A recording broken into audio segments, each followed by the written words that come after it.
moja kwa moja kutoka London, na hii ni Swahili Voice.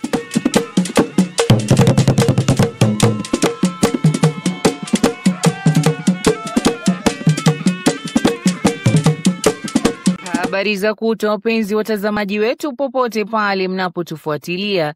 Ni ifuatayo ni taarifa ya habari ya wiki nzima kutoka Swahili Voice hapa London, na kwanza ni muhtasari wake. Kwa Swahili Voice wiki hii, Sale Mambo zaibuka kivingine, atanua huduma za mkawa wake ili kuongeza ufanisi. Kombe la mataifa ya Afrika Diaspora Uingereza afanyika, huku makubwa ya kijiri. Ni yepi hayo? Fuatana nasi hadi mwisho wa taarifa hii. Na huko Afrika ya Mashariki ngoma inavuma kweli kweli, ambapo moto waleta maafa makubwa kwa wakazi wa nyumba moja huko Mombasa nchini Kenya. Kwa hayo na mengineo mengi, usikose kujumuika nasi katika taarifa yetu hii ya habari hapa Swahili Voice pekee. Msomaji wako leo hii ni mimi Salma Hafidh, na kwanza ni habari za ndani.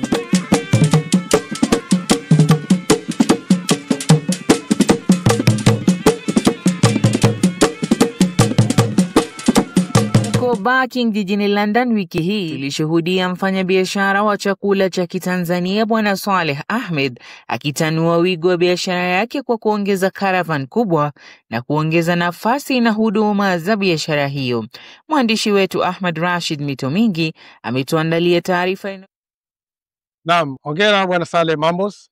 Hatimaye hayawi yamekuwa, sehemu mpya imefungulika. Kuna matarajio gani juu ya sehemu yako hii mpya na wateja wako? Kwanza assalamu alaikum wa rahmatullahi wa barakatuh. Tuanze kwa kumshukuru Mungu kwa kutufanikishia jambo letu limekuwa.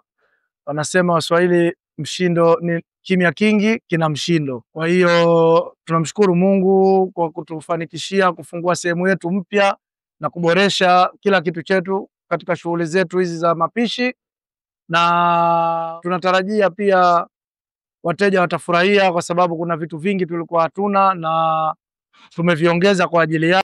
Tunatarajia pia watu wengi walikuwa wakilalamika, walihitaji kama kula ugali samaki, ugali nyama.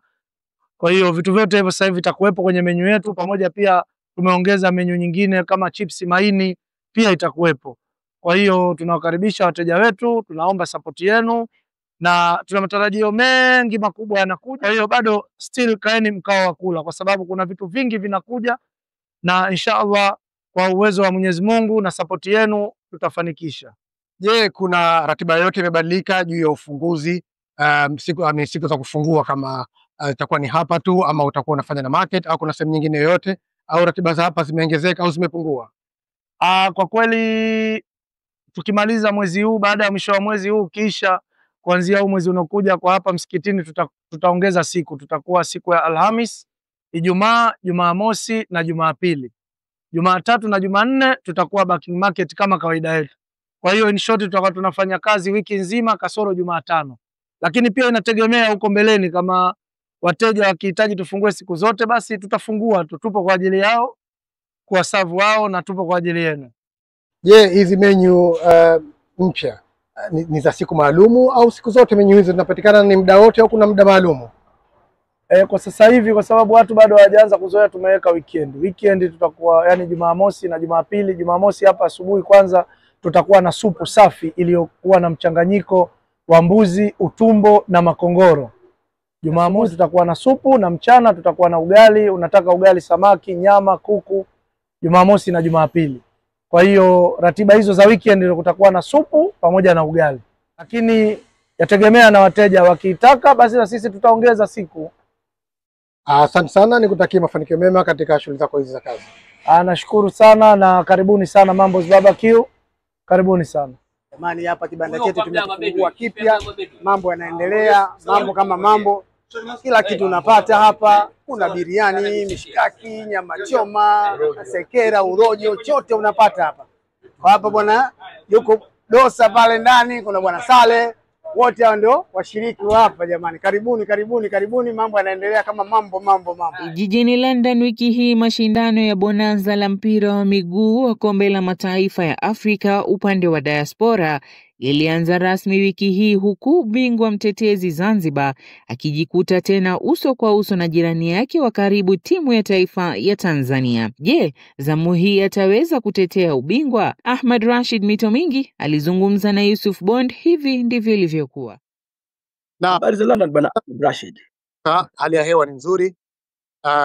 Mashindano yameanza rasmi na watu wamejitokeza kwa wingi. Tunatambua kwamba timu mbili za Tanzania zimecheza leo, Zanzibar pamoja na timu ya Tanzania. Hebu tueleze mchezo huu ulikuwaje leo na matokeo yalikuwa? Timu mbili zilizocheza, mchezo ulikuwa ni kati ya Zanzibar na Tanzania na ulikuwa ni mchezo wa ufunguzi wa mashindano haya, kwani kama tunavyojua Zanzibar ni mabingwa watetezi msimu uliopita 2024. Mchezo ulikuwa mzuri, mchezo ulikuwa wa kuvutia na mchezo ulikuwa utani kuvute. Lakini licha ya hivyo, ukilinganisha watani wa jadi, hakukuwa na ugomvi na uhasama baina yao. Mchezo ulikuwa ni mzuri. Ulikuwa ni 2-bila. 2-bila. Tanzania waliweza kujishindia magoli mawili dhidi ya Zanzibar, mabingwa watetezi. Hii ina maana gani? Matokeo haya yana maana gani kwa timu ya taifa ya Zanzibar wakiwa kama mabingwa watetezi wa mashindano haya? Hii ina maana ya ni mchezo wa mpira wa miguu, matokeo yanaweza yakatokea chochote dakika 90. Hakuweza kuzitumia nafasi, walipata takriban nafasi kama 4-5 hivi za wazi, lakini hawakuweza kuzitumia vizuri kwa upande wa Zanzibar. Lakini hata hivyo pia tuweza kumpa pongezi kipa wa timu ya Tanzania, alikuwa ni kipa maridadi kabisa, aliweza kuzitumia nafasi hizo na kuweza kuzuia mashambulizi kwa upande wa Zanzibar. Kwa hiyo timu zote mbili zilikuwa vizuri, sema tu Zanzibar hakuweza kutumia nafasi zao na akaweza kupoteza mchezo. Kupoteza huku kwa magoli 2-bila kwa timu ya Tanzania katika mchezo wa mwanzo kuna maana gani kwa mabingwa watetezi hawa? Mabingwa watetezi hawa kwa kweli hatuwezi kutoa maamuzi katika game ya kwanza, kwani timu zote mbili zinaweza kupoteza au kupata matokeo kwa game inayofuata. Tukiangalia game inayofuata Tanzania wanacheza na Nigeria. Kwa hiyo matokeo hayo ndio yataweza kutupa taswira nini kinaweza kutokezea katika kundi. Lakini pia Zanzibar wanaenda kucheza na kama sikosei wanaenda kucheza na timu gani? Lakini pia Zanzibar wanaenda kucheza na kama sikosei wanaenda kucheza na hii inayofuata, ndio itaweza kutupa taswira kitu gani kinaweza kutokezea. Naam, labda tumalizie tu swala la mwisho kwa sababu ya muda. Ni mapungufu gani umeyaona katika kikosi cha Zanzibar ambayo mwaka jana hayakuwepo lakini mwaka huu yamekuwepo kiasi ya kwamba wameweza kupoteza mchezo wao wa mwanzo kabisa? Kitu ambacho nimeweza kukiona kwa upande wa Zanzibar, kuna baadhi ya wachezaji wamepungua kwa kweli kwa upande wa Zanzibar na wengine hakuweza kufika, lakini pia wengine wameongeza nguvu upande wa Tanzania. Tukizingatia watu ni watu wamoja, lakini wamepungua kwa upande wa Zanzibar na kuingia kwa upande wa Tanzania. Lakini hata hivyo kwa upande wa safu ya uongozi na benchi la ufundi pia limeonekana kuwa limepungua. Kwa nadhani hichi ni kitu ambacho kimeweza kupunguza nguvu za ustadi wa timu ya Zanzibar. Lakini pia tunaweza tukasema tusubiri game zinazofuata na ni mpira dakika 90, chochote kinaweza kikatokezea. Tunakushukuru sana Bwana Ahmad Rashid Mito Mingi kutoka hapo Bobby Moore Complex, Dage. Na mimi niwashukuru sana studio. Tuonane tena katika vipindi vijavyo. Na pamoja na hayo, Swahili Voice ilipata nafasi ya kuzungumza na mmoja wa waandaaji wa mashindano haya, mhandisi Iskandar Hamdun, kupata maoni yake juu ya hali ilivyokuwa, na hapa anasema. Kwa mipango ya baadaye, kuna ushirikiano wote unaweza kutokezea baina ya miji iliyoko nje ya London kuweza kushiriki kutoa timu hizi mbili za Tanzania. Kuna mipango yote inafanyika, tunatamani sana, lakini kumtoa mzazi Liverpool amlete mtoto London, it takes a lot, na tunaelewa ugumu wake, lakini wakiweza, tuna milango iko wazi, lakini tunajua kabisa distance ni mbali. Kumtoa mtoto za Liverpool, Manchester, sijui Glasgow, mlete hapa, is not easy, lakini mzazi akiweza, tunapiga magoti na kumshukuru, kwa sababu tunataka Watanzania wote wa nchi nzima washiriki. Sawa, hizi salamu tutazipeleka kwa husika, lakini kwa miji jirani ambayo takriban ni swali moja au mawili ambayo wanaweza kutoka London, na tunaozungumza hapa ni over 21 au 18 ambao wenyewe wao wameweza kujitegemea bila kutegemea wazazi wao, au labda wangeweza kupata nafasi hizo na kushiriki katika michuano hii au mazoezi timu za London zilizoko za Tanzania na Zanzibar? Tumefanya hivyo kwa miaka mingi. Mashindano ya jana na vijana kutoka Loughborough na vijana kutoka Liverpool wamenipigia simu wakaniambia tunakuja. Nimewaambia John, it's your country, come represent it. Ukiwa na uwezo, ukiwa unaweza kucheza na wenzio vizuri, njoo. Tunatamani nchi nzima ijumuike pamoja, tutengeneze timu moja nzuri sana. Hili kombe tunataka libaki Tanzania, ili siondoke. We've been here 15 years, we've done it. Sasa tuna vijana wazuri ambao wanaweza kuretain kombe. Zanzibar is doing a lot of good discipline around. Na wanawakilisha nchi vizuri sana. Sisi tuko nyuma yao. Na tunataka vijana wengine wa Kizanzibari, wa Kitanzania, mnataka kwa take part, karibuni. Chukueni namba yangu, inshallah wawekee namba yangu hapo. Anytime wakitaka kuja, milango iko wazi.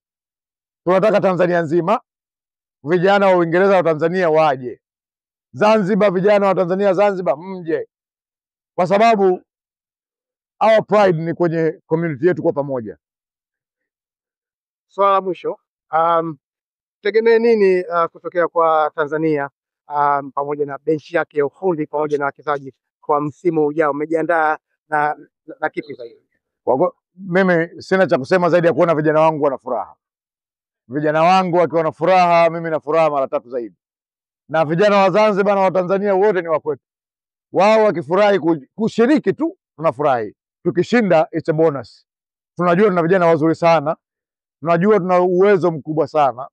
Lakini pia na Mungu lazima apewe nafasi yake, kwamba mwenye bahati atapita, mwenye ujuzi atapita, lakini we behind the flag. We behind the flag.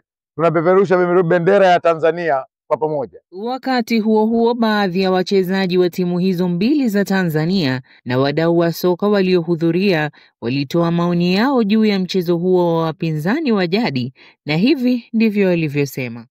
Tumeleta vijana wetu hapa wanashindana kwenye mashindano.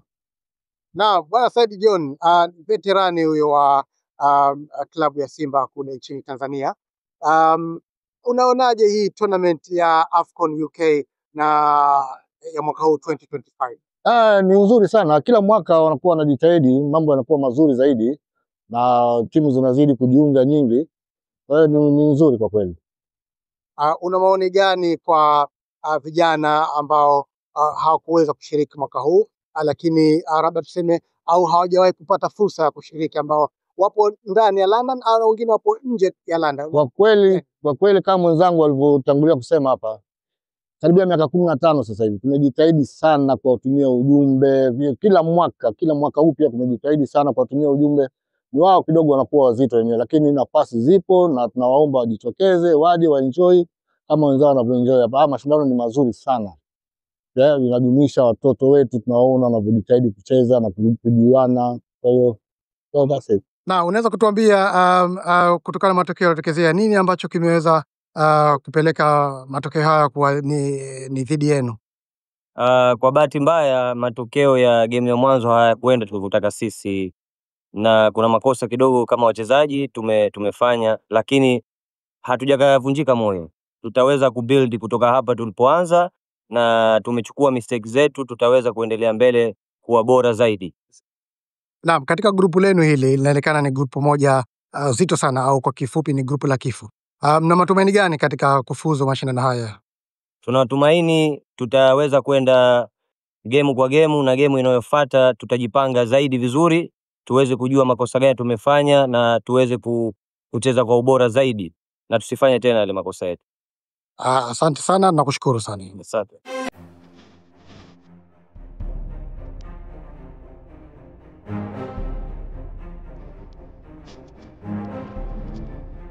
Wapenzi watazamaji wetu, kilichoweza kutokea hapa, naweza kuwahabarisha kwamba Zanzibar wamefuzu katika fainali za kombe hili la AFCON Diaspora UK. Zanzibar wamefuzu katika mchezo wao ambao wanalazimisha kutoka sare na kuwapelekea katika mikwaju ya penalty. Mikwaju ya penalty hii ambayo ilikuwa ni mikwaju minne kwa Zanzibar, na jana wamepata mikwaju miwili katika mchezo huu ambao haukuwa na extra time, lakini nimewapeleka moja kwa moja baada ya dakika 90 zile katika mikwaju ya penalty. Tumepata kuongea na benchi la ufundi, wachezaji na wapenzi wa Zanzibar, kuwauliza ni nini matumani yao katika mchezo huu wa fainali ambao wanaenda kucheza au kuona vikali na timu ya Jamba. Maoni ya wachezaji na benchi la ufundi la Zanzibar, wana matumaini makubwa sana ya kuweza kulirejesha au kulibakisha taji hili ambalo waliweza kwa msimu uliopita na kuweza kulirejesha katika msimu huu ambao wameingia back to back final, na wanataraji kurejesha kombe hili katika msimu huu wa 2025. Na sasa tumalizie habari zetu za ndani kwa kuangazia na kupitia dondoo za habari kubwa na muhimu zilizopamba moto nchini Uingereza wiki hii. Mbunge wa Labour Vicky Foxcroft amejiuzulu nafasi yake ya whip kutokana na mpango wa serikali wa kupunguza mafao kwa watu wenye ulemavu. Akiandika kwa waziri mkuu, alisema haungi mkono kupunguza malipo ya Personal Independence Payments yani PIP na Universal Credit. Serikali inasema inarekebisha mfumo wa ustawi wa jamii uliovunjika, huku ikipendekeza mabadiliko yatakayookoa pauni bilioni 5 kila mwaka ifikapo mwaka 2030. Wabunge zaidi ya 100 wa Labour wameonyesha wasiwasi kuhusu mswada huo. Foxcroft alisema hawezi kuunga mkono mabadiliko hayo ambayo yataathiri watu 1370 wanaopokea PIP na wengine 1250 wanaweza kusukumwa kwenye umaskini wa kutisha. Mhariri wa kipindi cha BBC Breakfast Richard Frediani amechukua likizo ndefu kufuatia madai kuhusu tabia yake kazini yaliyoripotiwa na vyombo vya habari. Shirika la BBC limeanza uchunguzi wa ndani kuhusu madai ya unyanyasaji kazini, likisaidiwa na mshauri wa rasilimali watu kutoka kampuni ya PwC. BBC imesema haitavumilia tabia isiyolingana na maadili yake na inahimiza wafanyakazi kuripoti malalamiko. Frediani amekuwa mhariri tangu mwaka 2019 na pia huongoza News at One. Hivi karibuni alipokea tuzo ya BAFTA kwa niaba ya BBC Breakfast. Ripoti ya awali ya BBC ilionyesha baadhi ya wakurugenzi na watangazaji kuwa na tabia zisizofaa kazini. Unaendelea kuangalia taarifa hii ya habari kutoka Swahili Voice ya hapa London, na sasa ni habari za Afrika ya Mashariki.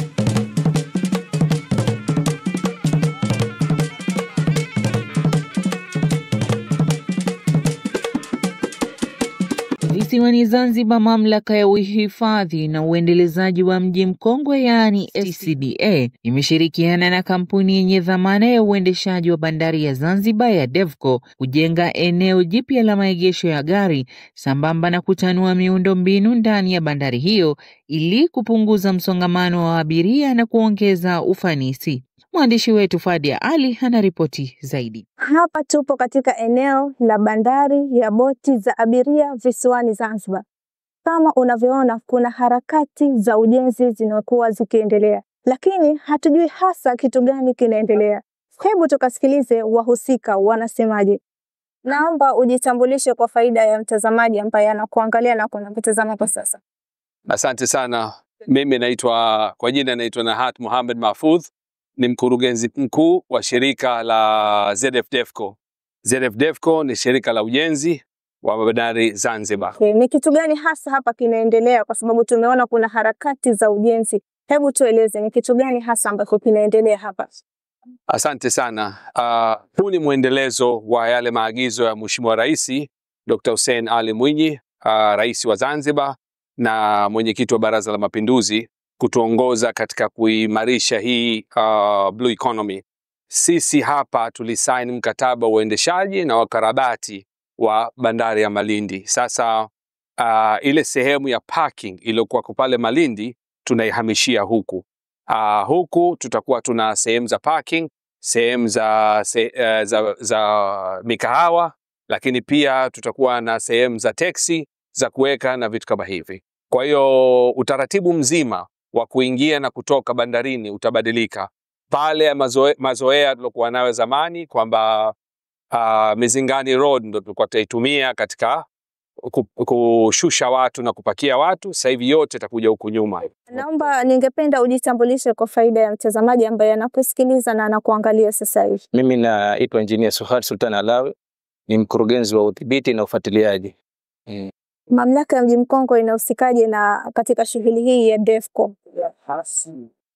Mamlaka ya Mji Mkongwe katika development yoyote katika ndani ya Mji Mkongwe, sisi ndio masulia, sisi ndio tunawapa miongozo jinsi gani ya kufanya, kwa sababu hili tatizo ambalo lipo bandarini sisi ambalo linatu affect kama waendelezaji wa huu mji.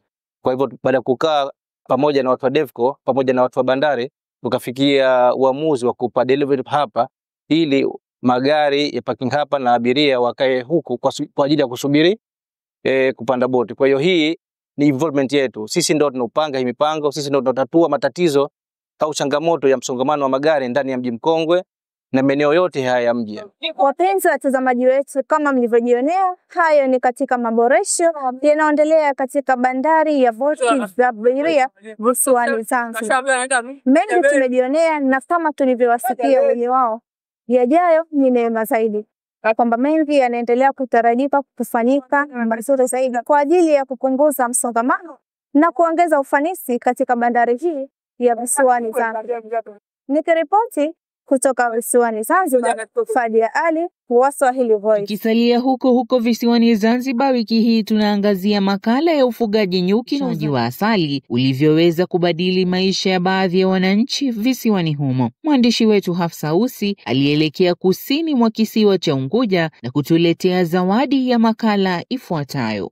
Ni takriban kilomita 39 kutoka mkoa wa Mjini hadi Kitogani, na leo hii nipo hapa kushuhudia na kuona juhudi zinazofanywa na wananchi wa kawaida katika jumuiya ya ufugaji wa nyuki Zanzibar, pamoja na bidhaa zinazozalishwa kutokana na ufugaji huo. Ungana nami mwanzo hadi mwisho wa ziara hii. Tukizungumzia katika uzalishaji wa hii asali, labda unaweza kuniambia bidhaa gani nyingine mnayozalisha kupitia hawa nyuki? Bidhaa nyingine tukiondokana na asali ya nyuki, tunavuna, tuazalisha nta, gundi, bidhaa za nyuki. Vile vile sumu ya nyuki. Hapo katika sumu ya nyuki, unaweza ukaniambia sumu ya nyuki hiyo inakuwa mnazalisha vipi? Sumu ya nyuki tunazalisha, iko mitego yake maalum. Unaweka kwenye mzinga, na badala ya kuweka kwenye mzinga pale wanakuja kugonga. Unaweka hiyo kilo na kugonga pale, unaacha maji yale. Kwa hivyo unaacha kwa muda, ukikauka unakwenda kutoa kwa kitu chepesi chenye makali mpesi sana, unaingiza kwenye sehemu husika. Kwa hiyo nataka kuniambia kwa yale maji ambayo yanakuweko pale, ile ndio sumu yenyewe. Na nyuki hathiriki ule, tofauti na kikudunda kwenye mkono au sehemu yote, kwa sababu pale kama atakudunda huku watacha uvulia, tayari nyuki anafariki baada ya muda, kwa sababu nyuki akisha kudunga tu baada ya muda fulani, wakati ametoka na kuwa amezibuka yule, kwa hivyo anafariki. Lakini wakati kwa sumu tu anaacha maji yake tu pale, hautoki uvulia ule, kwa hivyo anafanya shughuli zake nyingine. Na mnazingatiaje huu bora wenu wa asali? Asali tunazingatia kwa sababu asali sasa hivi inavunwa mpaka inafika kwa mlaji, haikamati kwa mkono, kwa mizinga hii ya kitaalamu hii. Kwa sababu unavuna, unaitia kwenye ndoo, kuikamati kwa mikono, unaingiza kwenye mashine ziko ndani mle, unazitia, unaikamua ile mpaka unaingiza kwenye chupa bila kuigusa kwa mkono, na ndio inavyotakiwa sasa, kwa sababu unajua maradhi mengi. Sasa asali kama utakuwa unikamata tu hivi kwa mikono unakula, unaweza kumsababishia mtu kupata maradhi. Wapenzi watazamaji wetu wa Swahili Voice, kama wahenga wanavyosema, kutembea kwingi ni kuona mengi. Leo hii Swahili Voice imenisukuma na kunifikisha hapa Kitogani kushuhudia ufugaji wa nyuki pamoja na uzalishaji. Kama tulivyoona faida nyingi inayopatikana na mafunzo zaidi tuliyoyasikia kupitia hii jumuiya ya ufugaji wa nyuki. Kwa sasa sina la ziada. Nikiripoti kutoka Kitogani, mkoa wa Kusini Unguja, visiwani Zanzibar, Hafsa Usi Ali, Swahili Voice.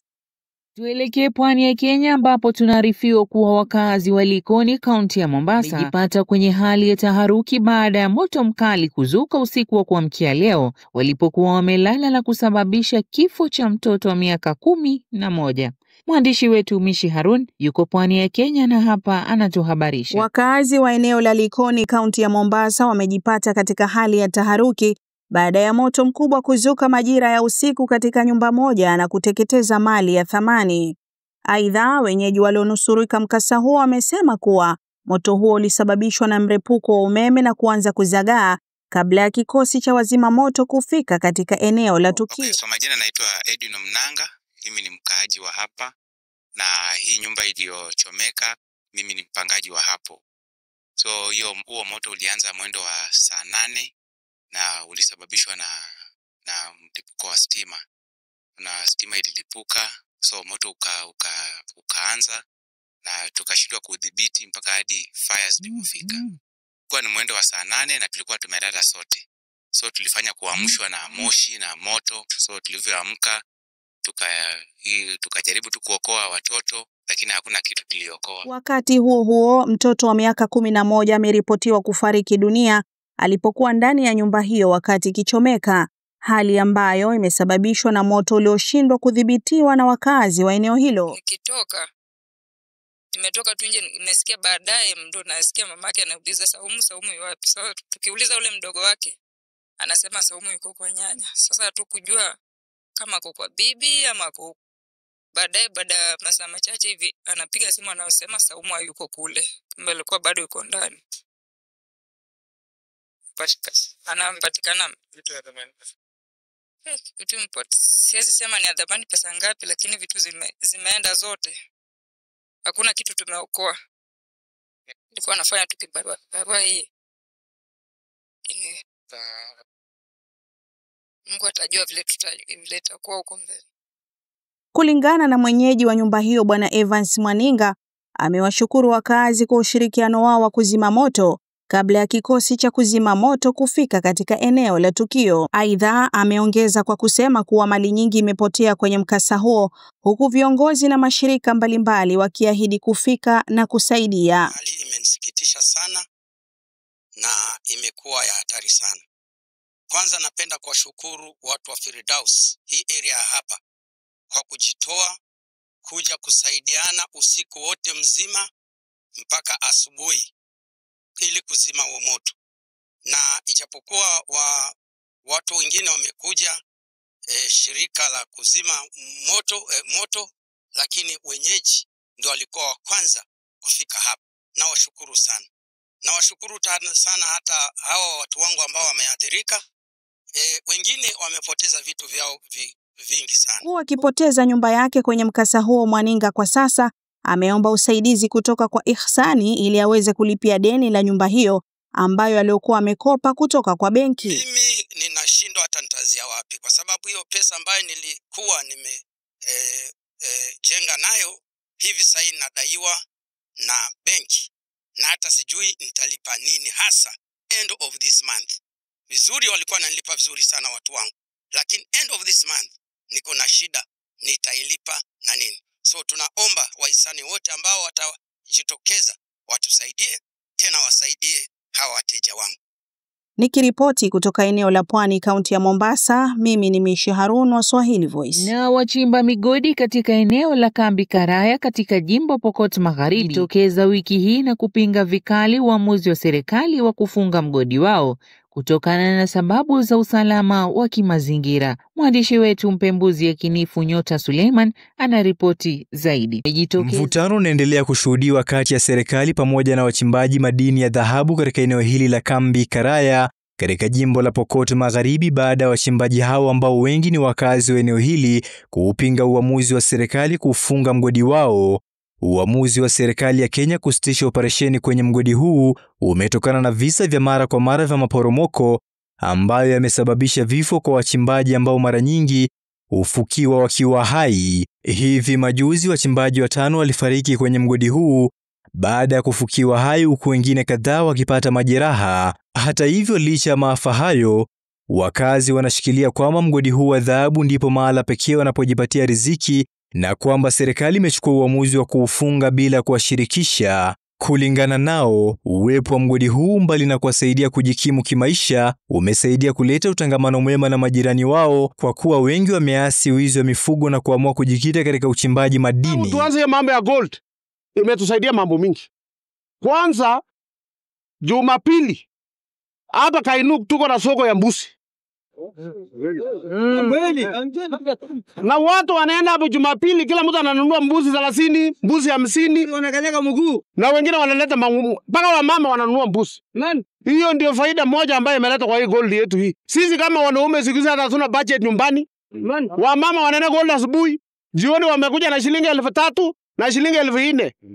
Aswa wakati hawa investors walikuja wakasaidia sisi na machines, ilisaidia wamama yetu kufanya mambo ya gold ikakuwa rahisi kidogo. Kina mama ambao wengi wamejitosa katika shughuli hizi wamekiri kwamba mgodi huu umewasaidia pakubwa kujikimu kimaisha na kuwezesha kuzilea familia zao. Kabla ya kujihusisha na shughuli hizi, wanasema walikuwa wakiishi maisha ya dhiki na kwamba sasa wamepata mwamko mpya maishani mwao. Sisi kama wakaaji wa Karaya ama West Pokot,